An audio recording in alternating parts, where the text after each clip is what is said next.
Welcome to Echoes from the Arena. This is episode number 7, Women in Sport, Part 2, a prelude to Wimbledon. This may as well be called the episode about Billie Jean King because that's what it really is.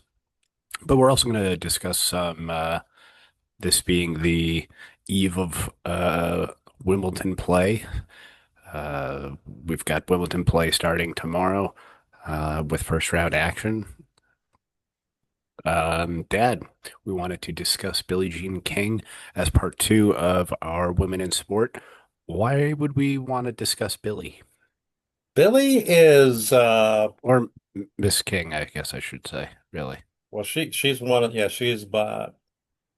the greatest sportswomen. She's an activist. She's a humanitarian. We would really just say sportsman, probably, because if Yeah, I don't know if just to, sportsman was correct or not, but I wanted to make sure to give her due. But sportsman, if we want to go there, she certainly has proven time and time again that she is a very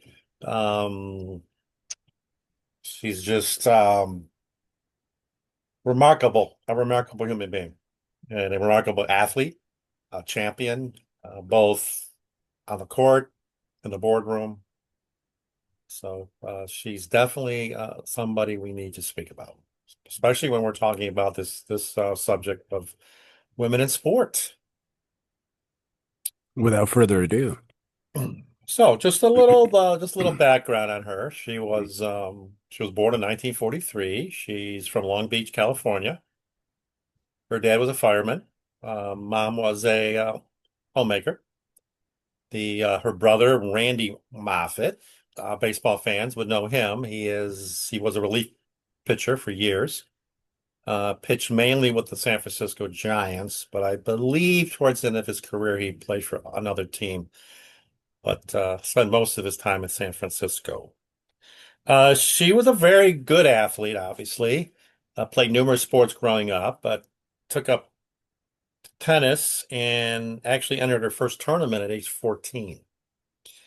She, I'm, the timeline is pretty intense, so I'm just going Mhm. to I'm not going to bore anybody. I'm going to try to just hit the high points.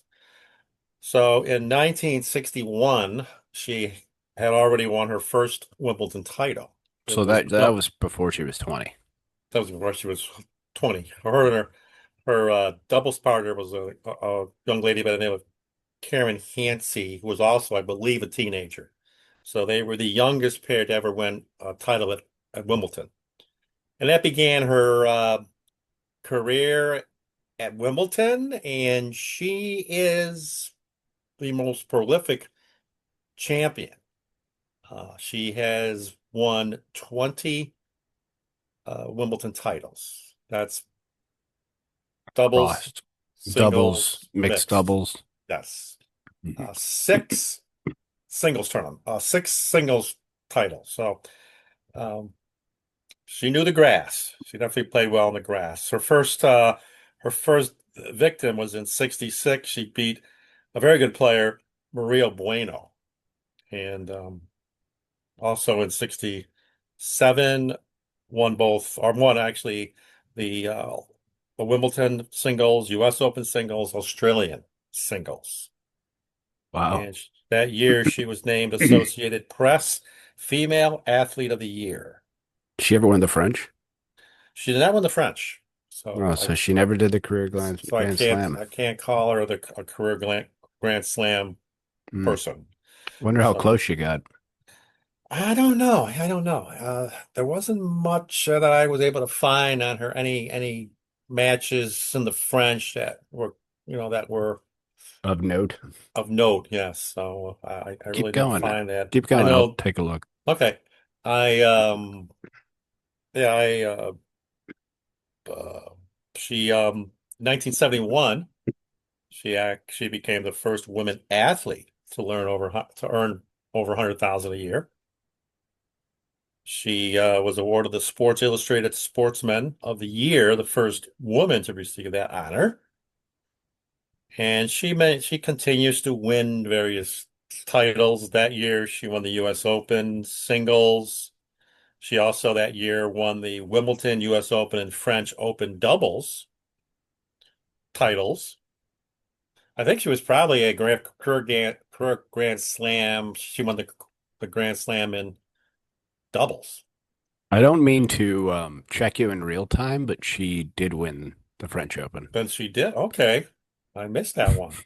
That was, I'm 1972. glad we cleared that up. I Glad would you have, looked that up. yeah, And I looked it up and I saw the AI response, and I'm like, no, I'm gonna need something a little bit more. I need something I can trust a little bit more than that. yeah. No, in 72, she won the French, Wimbledon, and the US Open. Okay. And she had the singles French, the doubles French, and she did not win the mixed doubles that year, but she Okay. won every slam in every in singles, doubles, and mixed doubles. She was Okay. a career Grand Slam for every all of them. That's kind of amazing. That's amazing when you think about it. Yes, that's amazing. And just, just her style of play. Last week we talked about two Mhm. players that preceded her, Suzanne Langland and uh, her name escapes me. Um, Um, Alice Marble. Alice Marble. Yeah, thank you. And we were talking about their aggressive style. They kind of changed the game, uh, getting off the Mhm. baseline, highlighting their athleticism. Well, Mhm. Billie Jean took that to the next level. She was very aggressive, played a great all-court game, but was a tenacious serve and volleyer. I have Was a a since I never remember seeing her play live right, because right, of my age. right. I remember Patrick Rafter Okay, yeah, as yeah, kind of the quintessential serve and volleyer. yeah. Is she, was she that? She would have been that good. Yes, she would Was have she been like not. or that committed to it? Was she Yes, that committed to the serve and volley where she it's was very coming? She's committed. coming in on almost every Yes. serve. She will not, or did not sit back in the baseline. She would come in. So to answer your question, I would, that's a good comparison. She would be like the female version of Patrick Rafter, where she But was more coming in. prolific. So more prolific, obviously, with the titles she had. And you got to remember, again, she's playing the majority of her career with wood rackets. So Yeah, and he wasn't. she had a pretty, again, in that era, women weren't, well, it's tough to serve whether you're a woman or a man with a wood racket, but Mhm. she wasn't I'm not saying she was hit bombs for serves, but her serves were very good, very well placed, and again, would keep the player back and I think her best shot was her approach shot, which would set up that volley. She was very good at keeping you back in the baseline. I was just So reading here she had a one-handed backhand, which was she did. probably She very did. rare Yeah, at the time. she did. Went to UCLA. Spent some time at UCLA. Yes. Yes. Um, and we were talking about Langland's win-loss record and winning Right. percentage, remember? Right. Like 90, what was it? 98%? 98 or something ridiculous. Yes. Yes. So Billie Jean King, who we recognize as one of the greats of tennis, period, Right. and someone who has won multiple Grand Slam singles titles. I count 12.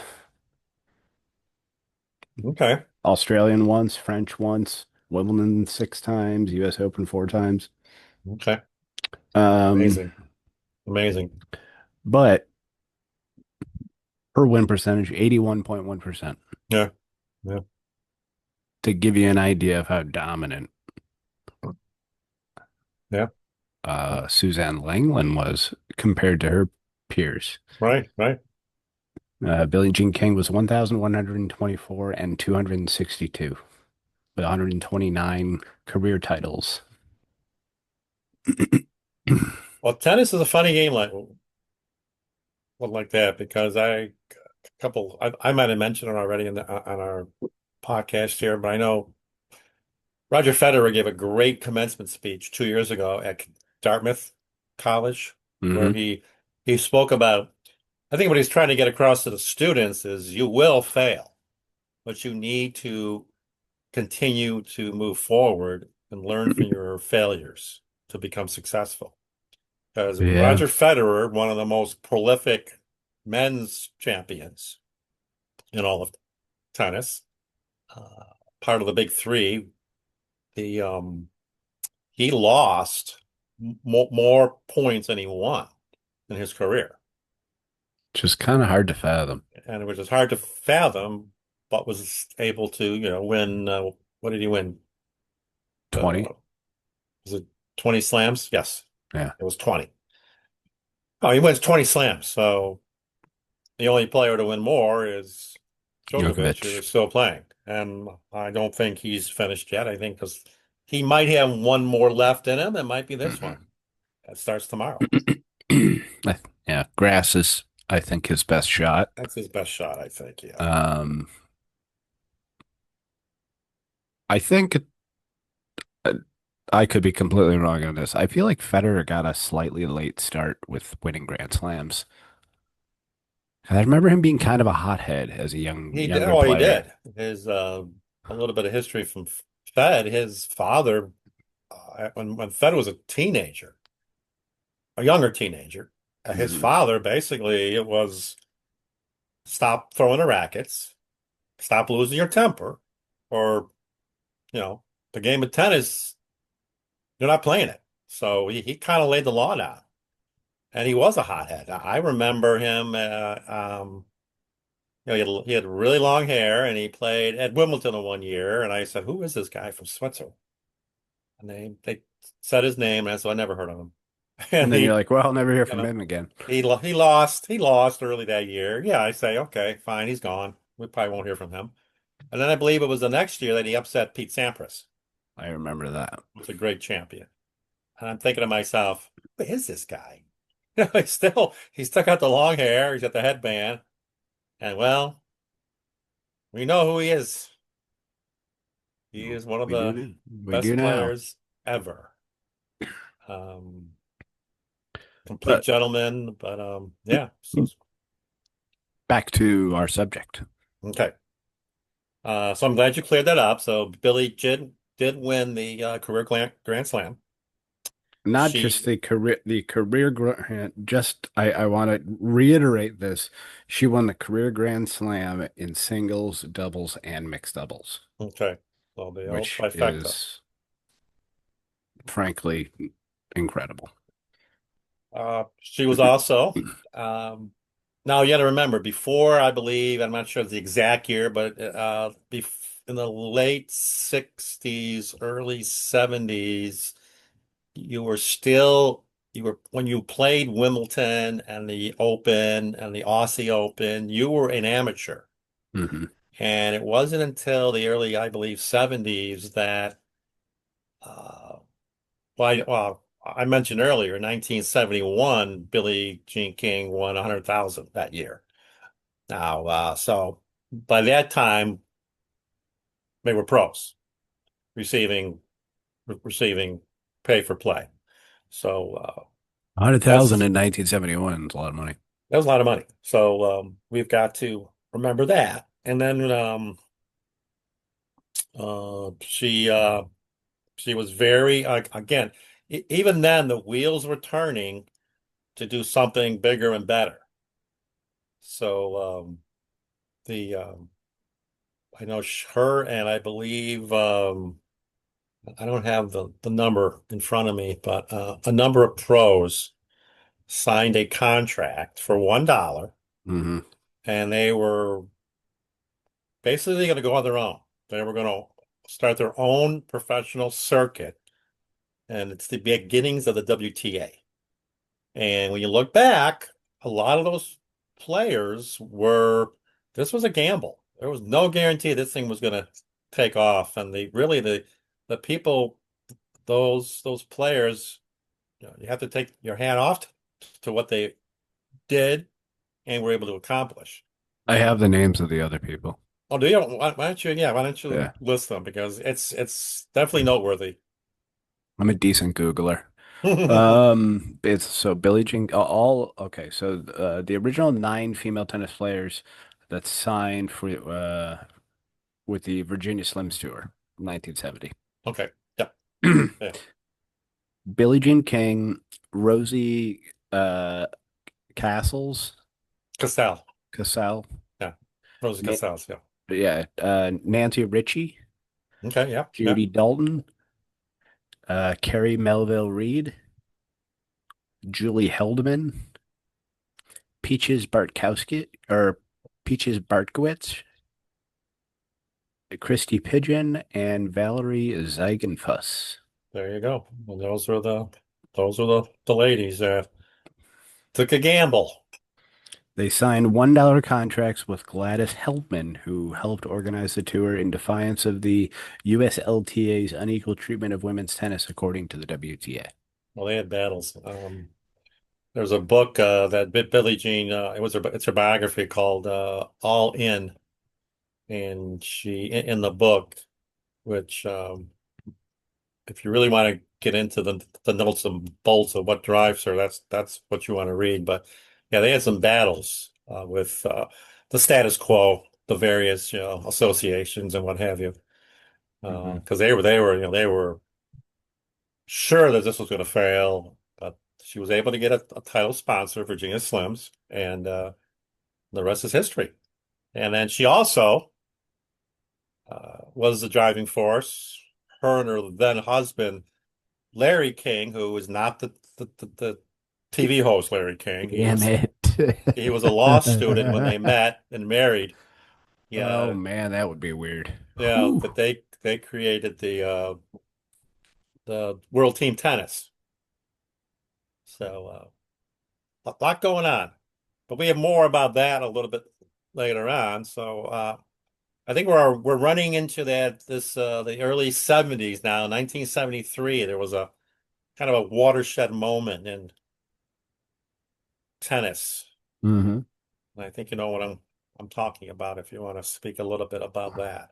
Yep. So 1973 was technically the second battle of the sexes, Okay. Yes, there was a previous one.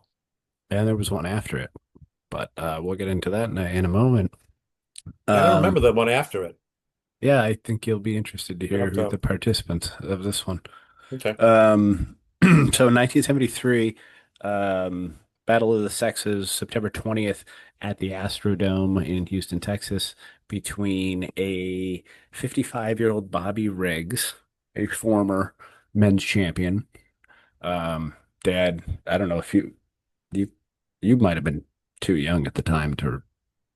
Yeah, I don't. I be Bobby honest with Riggs would you. have been playing before you would have been watching, right? Yeah, I tell you, to be honest with you, the first time I've heard of Bobby Riggs was when he played Billie Jean.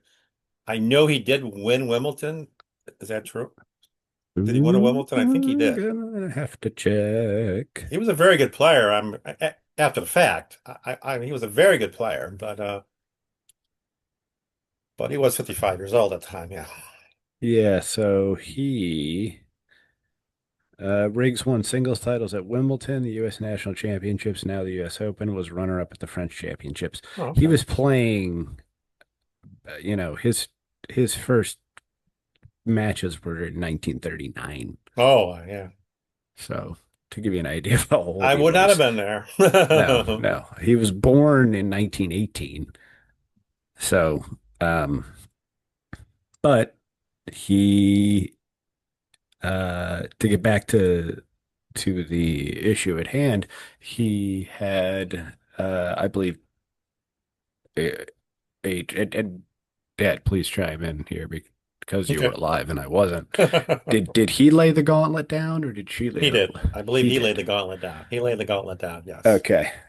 And he had played Margaret Court earlier that year, May 13th, 1973, and beaten her in straight sets 6-2, 6-1. So he was a 55-year-old Bobby Riggs. Margaret Court, I had already looked up, would have been 31 Okay. Okay. at the time. Um, And so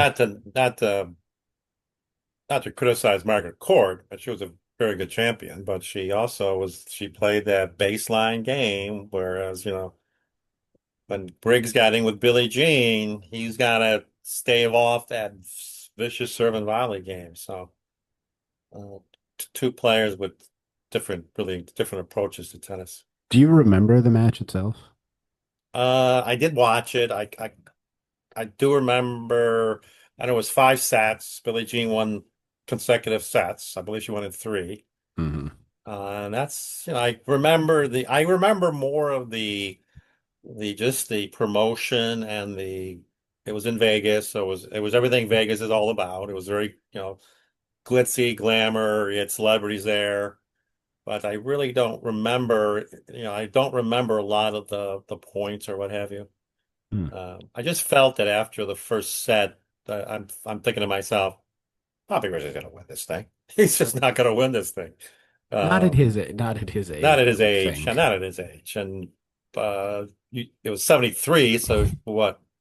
So she was 30, She was 29, 29, going on 30. but Okay. going on 30. Yeah. Yeah. So the match itself had a winner take prize, winner take all prize of $100,000, which in today's dollars is over $700,000. Wow. Wow. Um, and King entered the court in the style of Cleopatra on a feather adorned some sort of carriage carried by four bare-chested, muscled men dressed in the style of like I don't know, I, I guess slaves. I guess I hate to use Yeah, that term, yeah, but that's yeah, what they that's what they probably were were. I supposed do to, remember that, and they were. I equated them more. I know they were. It was like Cleopatra, I think, with what we're getting at. like Egyptian slaves. I was looking at them being more like Persian slaves, Oh, or something like that. but something like that. Um, Riggs apparently did all sorts of misogynistic shit. Anyway, he was given 50 grand to wear a yellow sugar daddy jacket during the match. I remember that. Yes, it was a big sponsorship. Yeah, Bobby That's the Riggs. candy, right? Yeah, yeah. Oh, And sugar, you might have found this. sugar You might babies have. are delicious, but Yeah, they are. sorry. You might have found this out in your research there, but Bobby Riggs was a very good promoter, and he was a gambler, and he knew how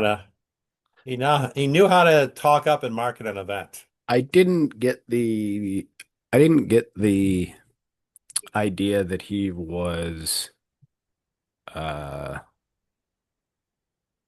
totally on the up and up. He seemed Yeah, like kind of a bloviating, could be a little shady. Yeah. yeah. But anyway, so it's interesting how you've described some um of her playing style because part of the read through of some of the match itself suggests that at the beginning she did not play that way Right, because right, he thought she was going to. She stayed back and rallied and frankly kind of was displaying a bit more power than he had. right, right.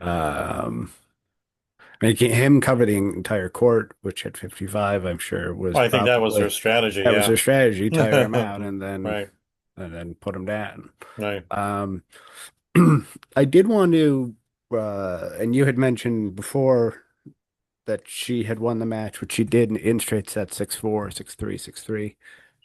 Um, there's another thing that I wanted to bring up, and I was wondering if you'd be able to lend any information to it, but she almost didn't play in this match.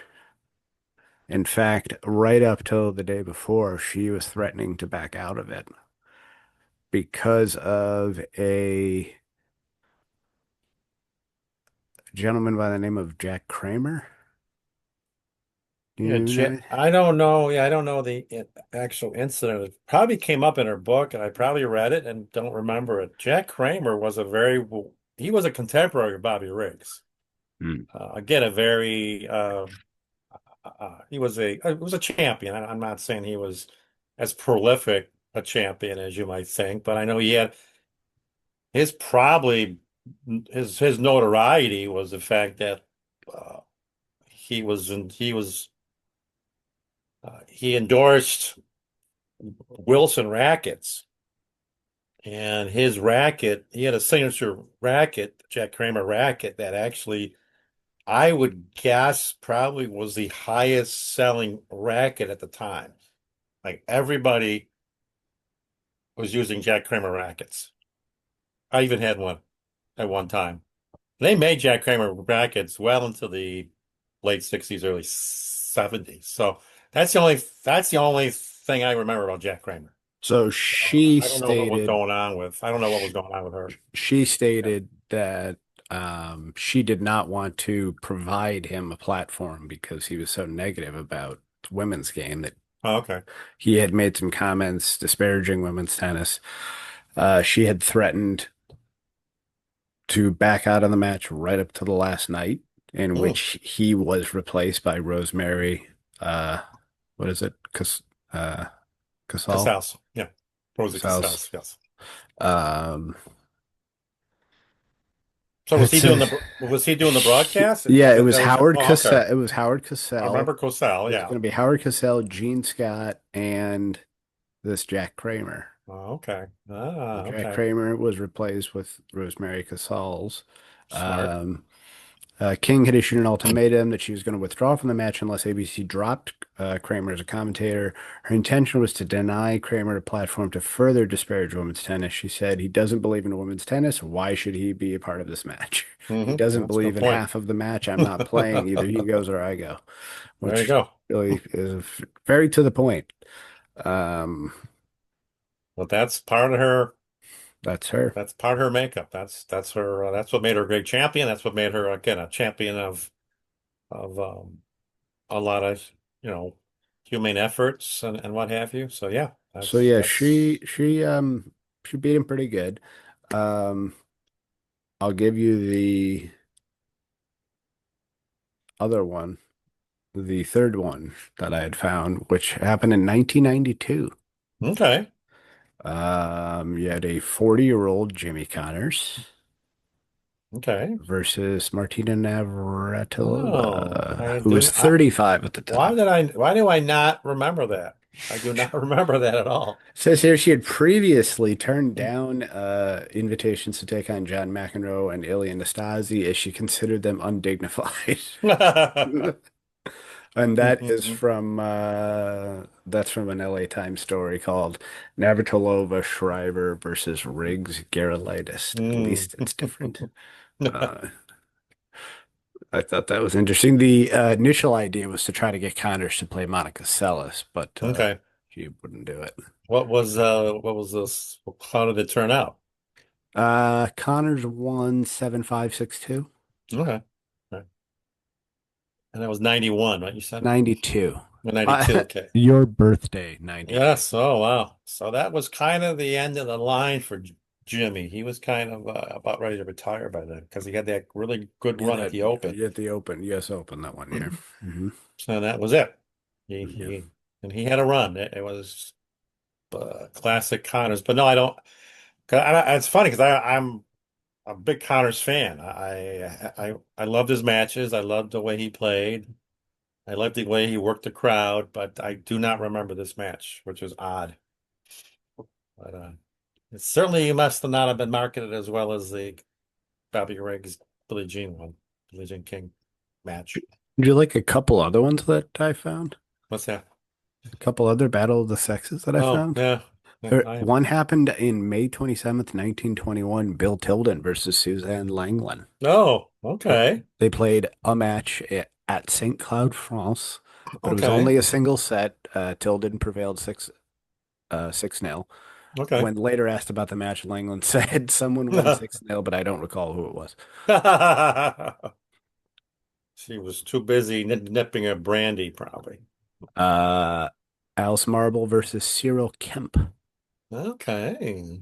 Alice Interesting. Marble, one of the best players of her day, came to Dublin in 1939 to compete in the Irish Championships at Fitzwilliam Lawn Tennis Club. And during her stay, played an exhibition match against leading Irish tennis player Cyril Kemp.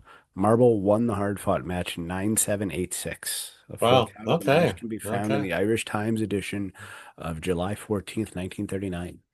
There you go. Hmm. Well, we're learning stuff today. That's why I love about our podcast.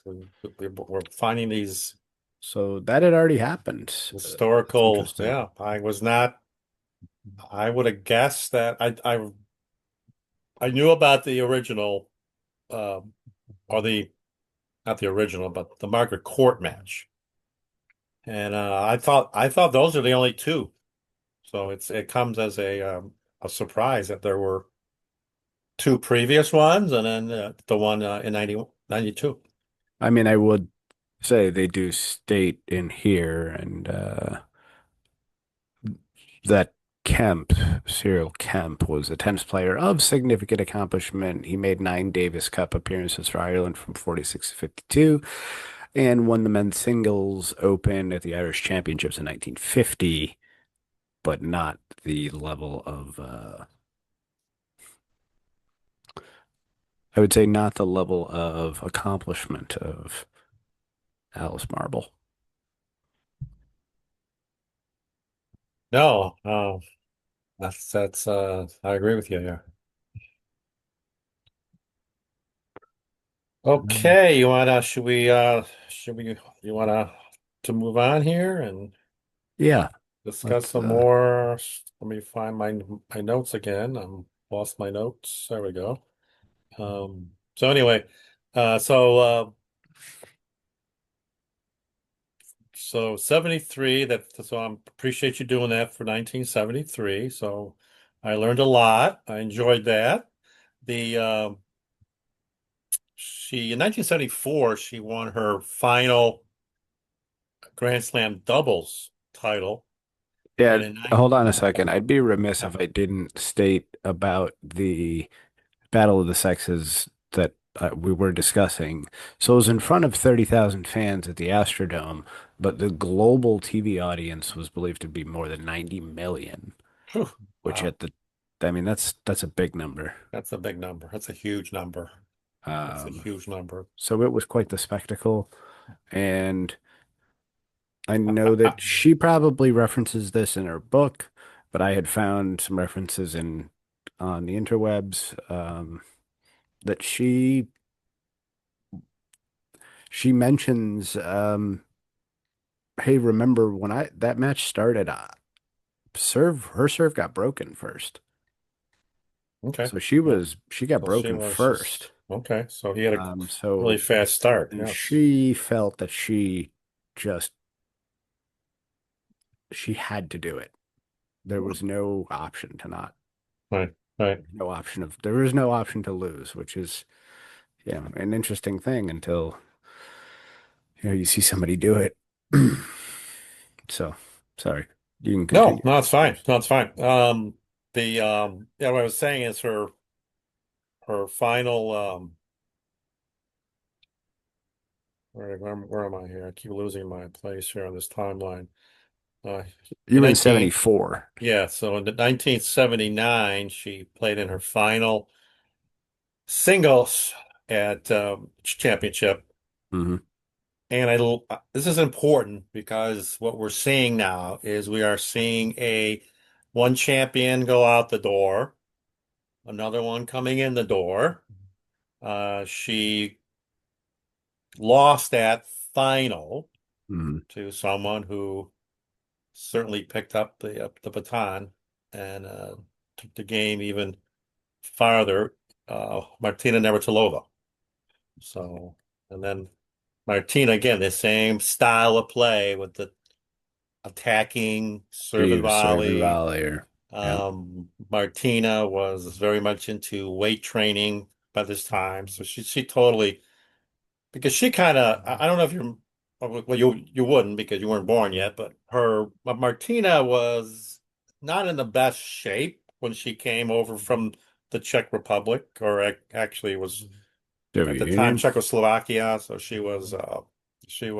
defected, not in a great shape, not in the best shape, and really transformed her body to, She turned into a machine. very little body fat, turned into a machine. Like her and And Steffi Graf playing against oh, each other was like they two were Terminators fighting those were against each other. those were classic matches. Two really good athletes, Mm. and just you can't forget Chris. Chris Everett was in there, and she was winning, but I think she would tell you She was too too early for that me when because I didn't see her play. I don't but she would remember. tell you too, and they're very close, her and Martina, but Martina had the upper hand once Martina turned into the machine version of herself. She had a tough time against Martina. So the reason I bring it up is the 79 match was very telling in the fact that, Billie Jean was riding off into the sunset, Mhm. but the next great champion was emerging. So I think that was the important factor there. So, and then I'm jumping ahead, but 1987, she gets her just due, and she goes into the International Tennis Hall of Fame. Hall of Fame. Yes. Yeah. Uh, Now, I also want to talk about her as a person, and also talk about her. Again, I said earlier how she is really Humanitarian. she's a humanitarian, but she's just a fan of other sports. It's not just tennis. She Mm. is obviously women's sports are very near and dear to her. I'm sure she's ecstatic over what's going on with the WNBA and the game the other night that had 20,000 people, and the World Professional Hockey League, or the Women's Professional Hockey League, which was she was one of the driving forces behind that creation. Well, let me ask you, do you remember the name of the league that was before this current league? The one with the Mm. Buffalo Buttes in it and all those teams? Do you remember the league? I couldn't think of the name of the I thought it league. was the PWHL, but So is that the one now? that's the one now. That's the one now. Hmm. Like well, I'll tell you what happened. Billie Jean King Enterprises purchased that league, um, disbanded it It to was the create. National Women's Hockey League, the Okay, NWHL. but there you go. Okay, thank you. So she purchased that league with other investors. Hmm. They disbanded it. They created the PWHL. Yep. They did something very clever, I think. Other people might disagree with me, but they started the league with only six teams, much like the NHL with the original six. So you had a team in New York, Boston, Minnesota, Montreal, Toronto. There's there's one more that I'm missing, but Wasn't uh, there one in like Minnesota or something? yeah, Did you there say was the that? Minnesota one, yeah, but there's a team somewhere else. There were six teams, and now they've expanded. There's two There's, more teams coming in next year. there's Seattle. Is that one Yeah, coming in? Seattle's coming in, and there's another one, isn't there? I think they added two teams. Uh, Excuse me. One second. I'm trying to find the teams here. There's not a team in Ottawa, is there? I don't think so. I think there's just the two teams right now in Canada.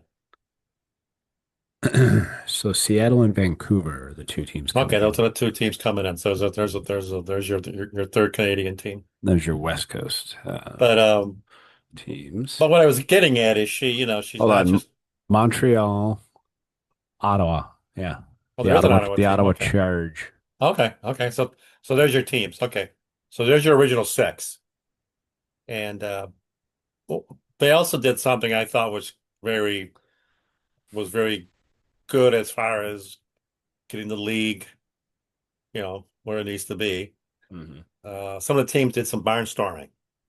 So they were playing home games in other arenas. One was Buffalo. Um, the Boston team, the Boston Fleet, came to Buffalo to play a game. So, and Buffalo's a market that probably should be on their horizon or their radar. They probably would be if the Sabres were any good, Yeah, I think because the, I we think would I think be the there would be Sabres, more the poor Sabres are gonna, clamoring for yeah. some But hockey.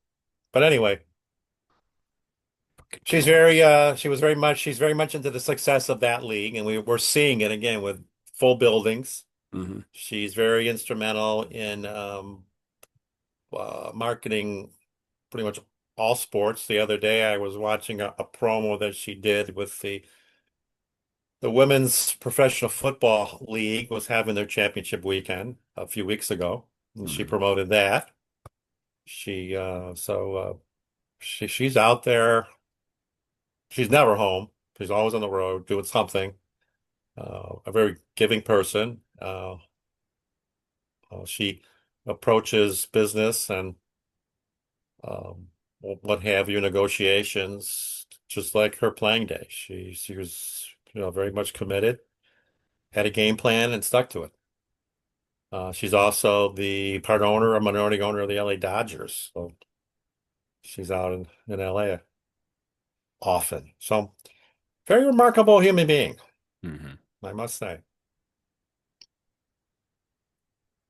How about we discuss the current tournament that's about to start tomorrow?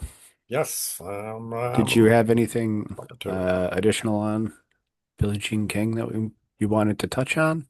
I We might could. pop into my head as I'm talking about the tournament, but I can't think of anything right now. I think we more or less touched on the highlights of her career.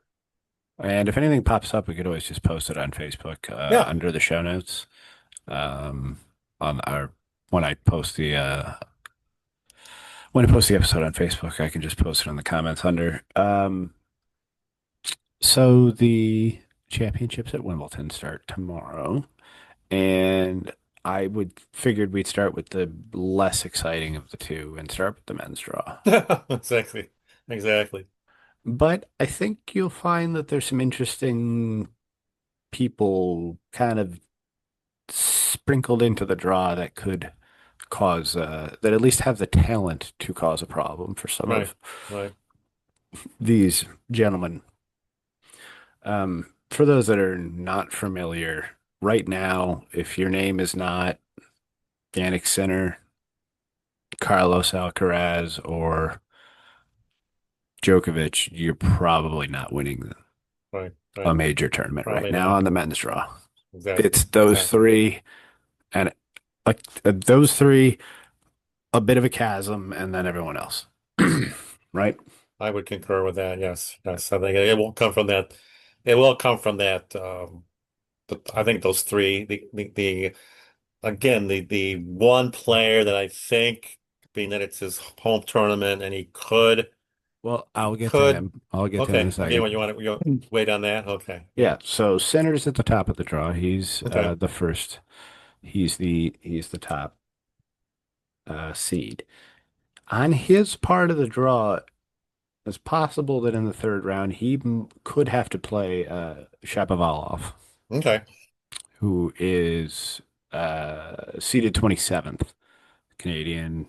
You and I seen him play a few times. He has the athleticism to beat anybody, but the question is, can he put that game together for an entire match? Hmm.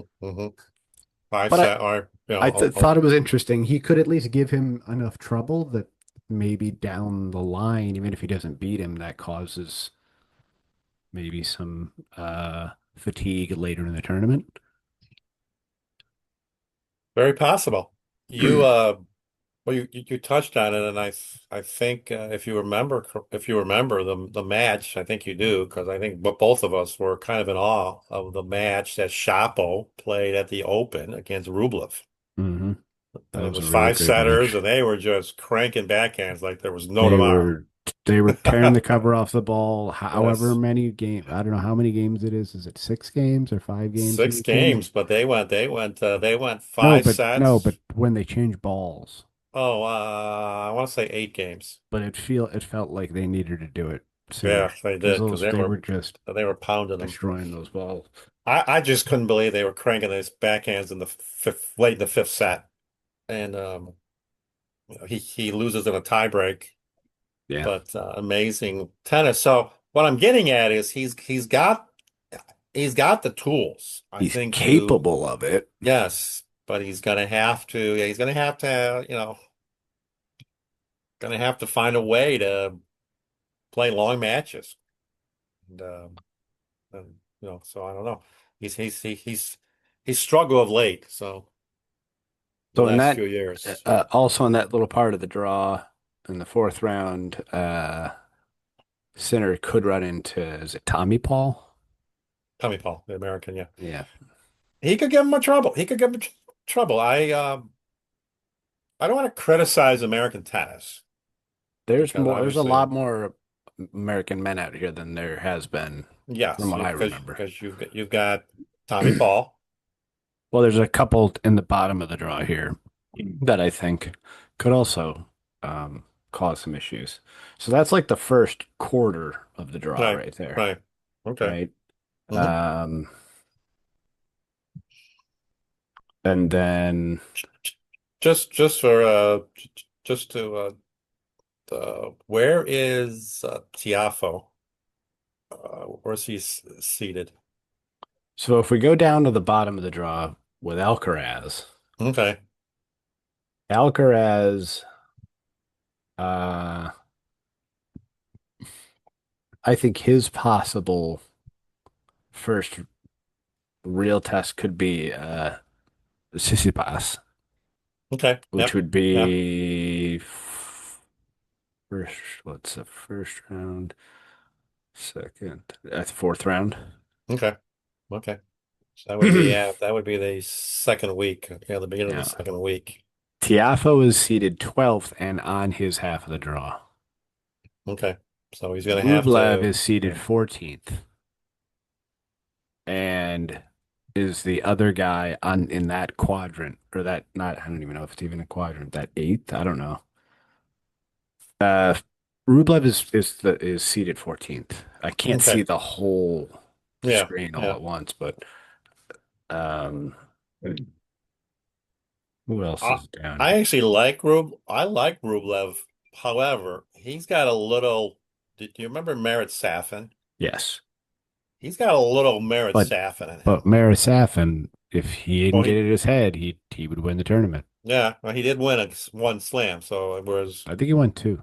pretty good too. And Rublev hasn't won any, but he just has that one match where he just explodes, and it's like Mhm. out the window, forget it. So if he ever would pull things together, and like we were just referring to earlier in that match with Shapo, brilliant match. And if I remember correctly, he might have come out the next match and lost. I was out of the tournament, so I it's don't just that he remember. can't seem to put together. Yeah, But what is it? 6 matches you have to win a slam. you got me there. No, seven, right? You got to win first, second, That's hard to third, do, yeah. fourth, quarters, semis, championship. But that's you got to have Seven. a 7 game Win win streak. streak Well, to win a somebody slam. does every year. Somebody does, yeah. Someone's got Somebody to do does. it. Who else did we have? If I run back to the top of the draw, Tommy Paul, another American Shelton is the 10th seed Good there. player. A very good player. We got Gael Monfils Best athlete out playing there. Humbert. So unfortunately, two Frenchmen have to play against each other. I don't know anything about Nakashima, the American. Uh, Good player, college player. I believe he played at Hmm. UCLA. Really good player.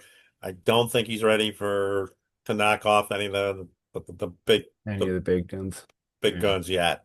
But has a good game. And again, On grass, you never know. It's a very fast surface, and So, why don't you mention Draper, who is on this side of the draw?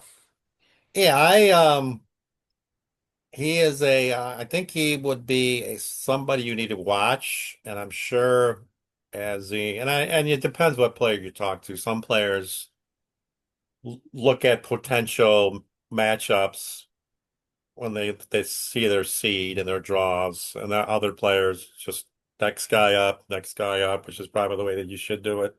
Mm-mm. But Draper is looming because Draper, I think, is will be the next great British player. I think we saw a little bit of it last year at the Open. He had a pretty good U.S. Open, and he's gotten better. Again, he got into, I believe, the did he make the quarterfinal of the French? Um, I didn't watch the French. but I don't recall, but I do recall watching some of his matches. Big lefty, Hmm. big serve. Will probably be very dangerous on grass. So I would give him a chance to make some noise. I'm not saying he's going to win the tournament just yet. Hmm. He might have a tournament or two in his future, but I think he'll surprise some people. I remember. So, I'll tell you this story. When I was at Wimbledon last hmm September, hmm when we did the tour, the uh, both the guide and I was speaking with a gentleman in the pro shop or the gift shop there, and we were talking about British tennis and the fact that Andy Murray retired and who's the next player that's going to pick up the banner, and they raved about Jack Draper. So keep your eyes open for Jack Draper. and so then the guy who could screw up the entire part of that side of the bracket is the six seed Novak Djokovic, Yes, he can definitely win even the at the tournament. I six think he can seed. win the tournament. Yeah, I think he can. He can. This is a tournament he can win. Uh, I'm just surprised he's a six seed. I know. I know. Uh, so then on the other side of the draw, back on the Alcaraz side of the draw, so whoever beats him is really, if anyone beats him, is really going to have they're really going to have to push themselves because that guy gets to every ball. He's so quick. Alcaraz is. Yeah, I agree. I really. There's not much more I can add. I've never seen someone who He's like Nadal. is never out of a point. Now, he's got a lot of work to do to get to Nadal's numbers, but like he's Right. like Nadal. He's Nadal-like in his ability to get to the ball. No, there's Uh, nothing that I remember. It would have been last year's Wimbledon mhm. championship between him and Djokovic. And Djokovic hit a shot that was on the sideline and had pretty good pace on it. And I think I know what you're talking Alcaraz about. was Alcaraz was in the behind the baseline. Not only did he get to the ball, he hit a angle shot that just cleared the net, and no way the Joker was able to get there. It's just a shot that yeah, this guy's got to have his reaction time is amazing.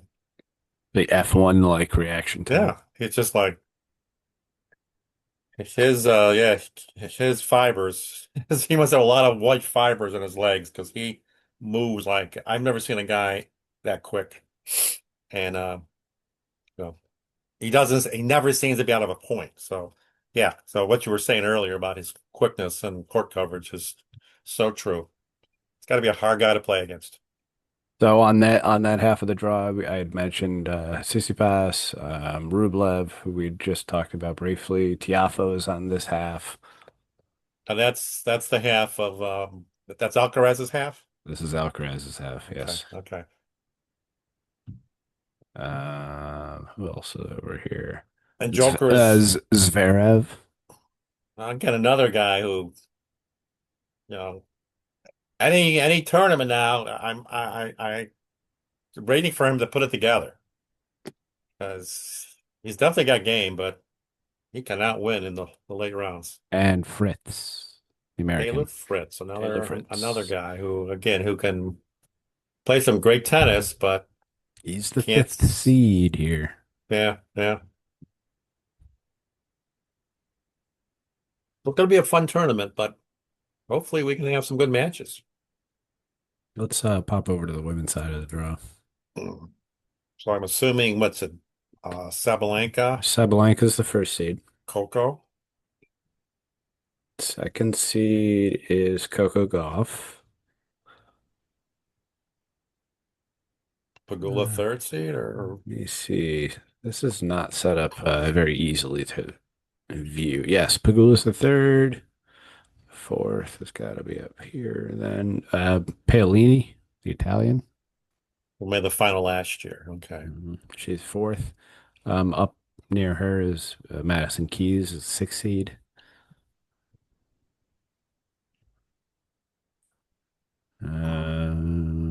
If you have any names, throw them out there. Zhang, the She's a Chinese Chinese player. Yeah, Chinese good, player, is good player. five. She's the fifth seed. Like I would now rule out Madison Keys. Like Madison Keys has won the Aussie this year. Hmm. She played really good at the French before she lost. So I'm not ruling out Madison Keys to go deep into the draw. Again, she's got that game that she can do damage at Wimbledon. Um, but I like Sabalenka, Coco. I think are going to be there at the end. So Uh, as it, far as who's it, on where's who's, Iga Swiatek? oh, I just had her. Um,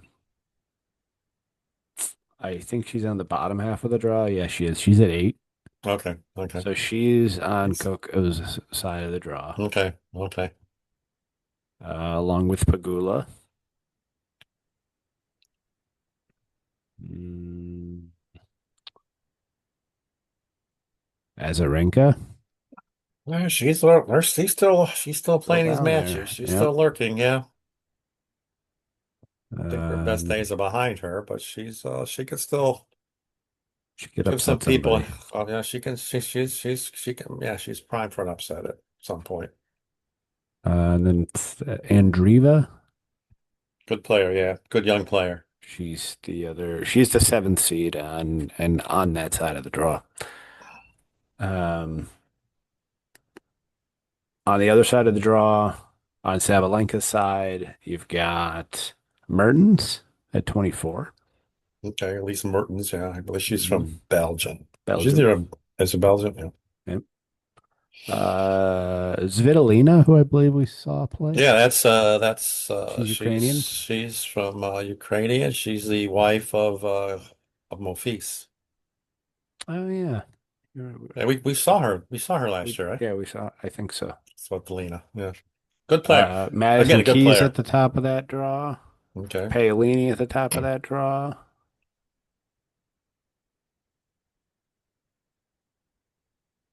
So it's going to be no walk in the park for anyone in that tournament. I think it's a very balanced, yeah, I think it's a very balanced draw. I think as I was telling you earlier before we went on air, Pagula won her the tournament this past weekend Hmm.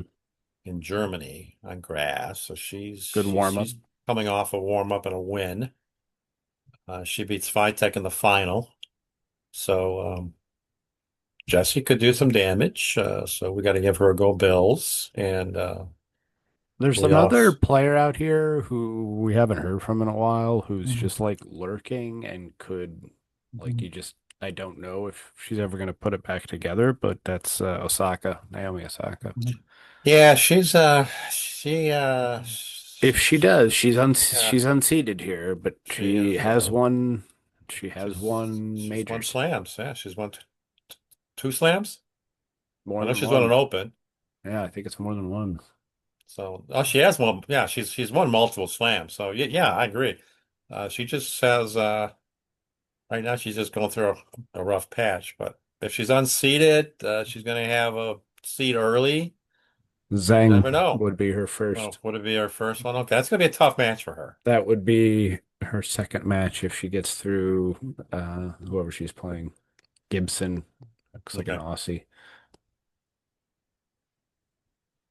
so she can always, these past champions can always do damage. Hmm. Never know, you know. Yep. So yeah, so looking forward to it. It's a magical place. Having finally got there last year, and one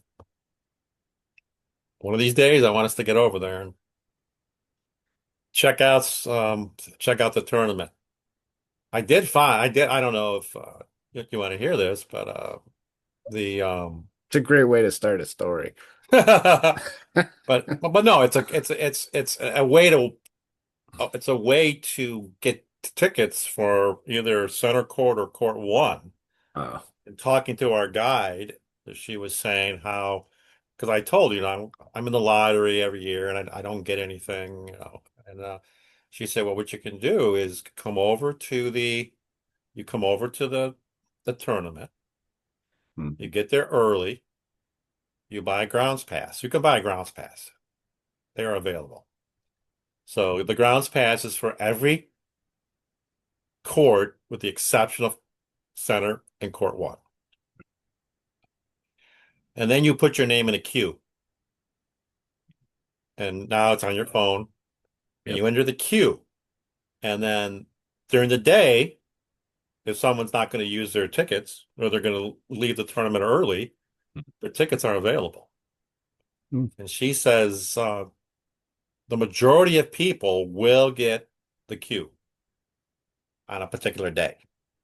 Now we're not talking about, Last day. championship Sunday Yeah.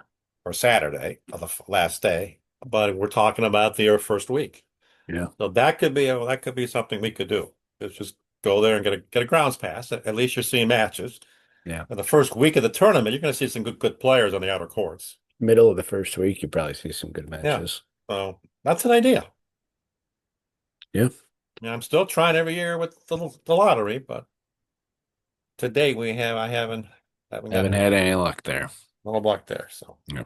there you go. So for anybody out there that wants to go to Wimbledon, Wants to take us. yeah, wants to take We'll even us, do a show there. go yeah. Go there and get a grounds pass and work it that way. The worst case scenario, you're going to see a lot of good matches on the outer courts. So there you go. I mean, we some of the best matches that we've seen were on that what court 17 Yeah, over at court, court the 17 or National Tennis Center. yeah, yeah, or the bull ring, that round one. Hmm. Um, yeah, I agree. They Um, just seem to put matches, entertaining matches out there's there actually a lot of good matches consistently. on that court. Yeah, I don't know. I To don't be know honest with you, why. and we were talking about it. We were talking about it 2 years ago when we were watching Shapo and Rublev Hmm. because we were saying, why isn't this match on Ash? Yeah. 'Cause Ash was empty at that time. Hmm. There was nothing going on, and I just think They may this really was, missed an opportunity yeah, I there. don't understand that. I mean, yeah, you had a full arena, or a full, stands were full, but you might have might have had a Well, lot more think of how people in the electric you could have stadium. gotten the stadium for that night match then. Oh, I know. For I those don't night know why. matches. I I I, don't know. I question Decision some of making the as far as decision making. who ends up where on some of Um, those. but let me ask you this. I don't know if you saw I don't know if you saw this story or not, but I know a lot of the women players are commenting and they're not happy. The French Open, Hmm. who's the tournament director, is a former female player, rescue, French champion. They refuse to put a women's match on at night.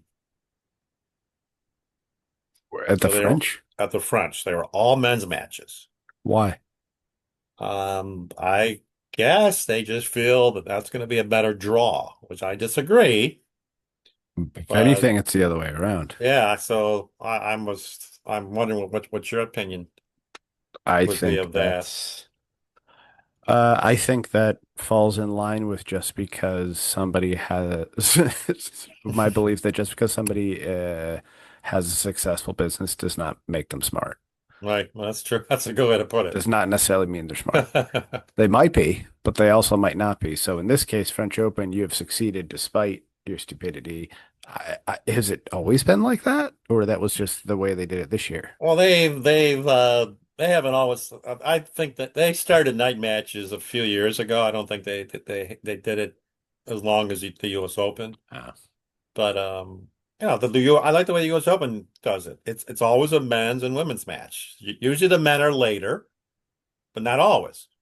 I mean, there were times when Serena, when she was still playing, she would play the second match. right, But because that's who people but came to see. The French, this thinking, and I know numerous pros had comments about it. It's just a very backwards way to Because they just think, in think my it's opinion.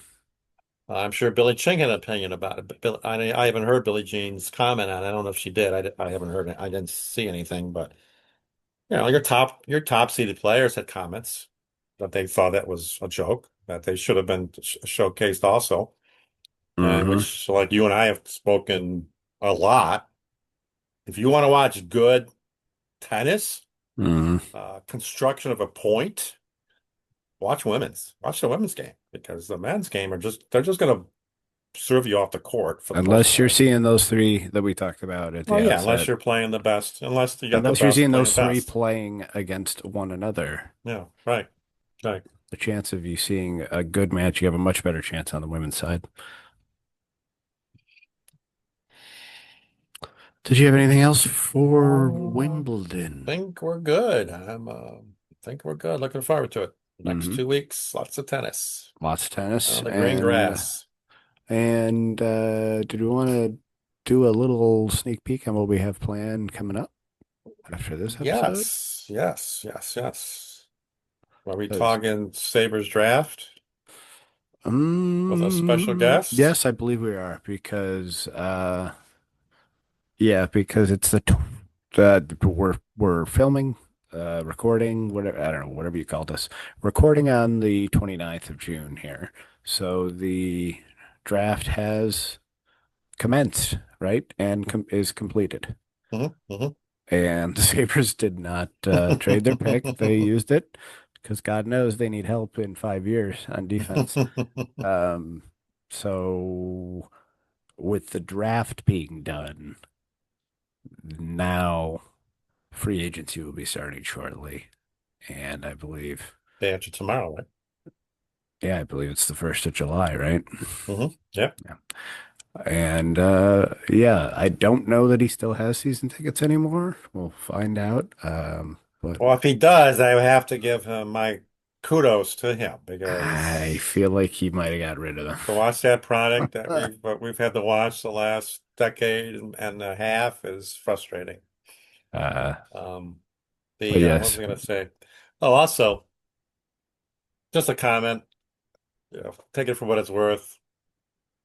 I personally thought, and it's unfortunate because these young men it's a big day for them. I thought the ESPN coverage was horrible. I watched for like 5 minutes and I said, I can't watch this. I can't. It's just was not well done. It really was not I well didn't done. really watch it at all. So what was bad about it? I would love Well, to know. first off, the team officials weren't there. You saw them on a big screen when they made their choice, with the exception of some picks were made Uh-huh. there. For example, the Sabres, the Google Dolls made the first Sabre pick, Right. and other celebrities and what have you were there making picks. But the brass of the clubs were back in their draft rooms back home. It was just players walking up, getting their picture taken with our illustrious commissioner, interview. And then it wasn't, I just don't think it was well presented. I got bored with it. Well, that wouldn't be a surprise from ESPN because they're just turning into the AI slop of sports Yeah, it television. really is. Just There's no creativity, and there's no creativity that I see with these draft shows. I did not watch the NBA draft either. that one was I do like probably the more innovative. yeah, and I do like the NFL draft. I do think they do a great job with the NFL draft. But you have different. I think there's a little bit of there's a little bit of competition there because you have the NFL draft on ESPN. And you also have it on the NFL Network. Right.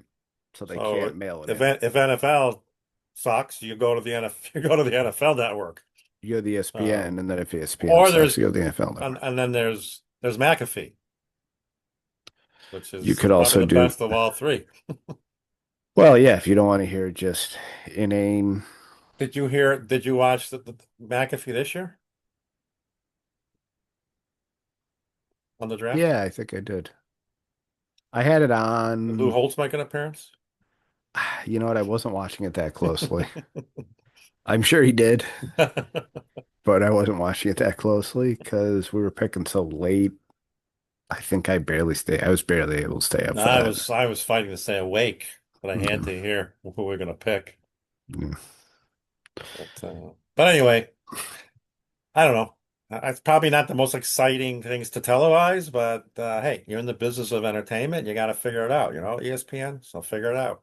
Find So somebody yes, there. our next episode we plan on really discussing some Sabres hockey with likely a special guest and putting together what the roster looks like, where the holes still are. Hopefully, some of these are filled by the time we film our next episode and we don't have to be bitching about it for 45 minutes, but I'll believe that when I see it. I know. I don't know what we're going. I don't know. Yeah, I don't know. I don't see. Hopefully, there'll be some free agency We'll see. signings. We'll see what happens, and we'll see Still what the like to see a story is on. goaltender. We still will see what's going on with. Is there another player that's a restricted? Byram, Oh, Byram's the other one. Yeah, that's right. nothing's happened there And they're yet, shopping him allegedly. allegedly. Okay, so they sent Paterka to the hinterlands of Utah, so we won't hear from him again. Excuse me. But and then we have some other, I think, really well, hopefully, really good ideas for some shows. So more to Yeah, we come, got a whole bunch of yeah, a whole bunch of show ideas in the hopper here. So so to speak. we'll be talking about them off air. See what's coming up. So if that is all you've got, Dad, I think we'll call it an evening with Wimbledon starting up tomorrow. So for Greg, I am Matt, and this is Echoes from the Arena. Thanks for joining us. Good night.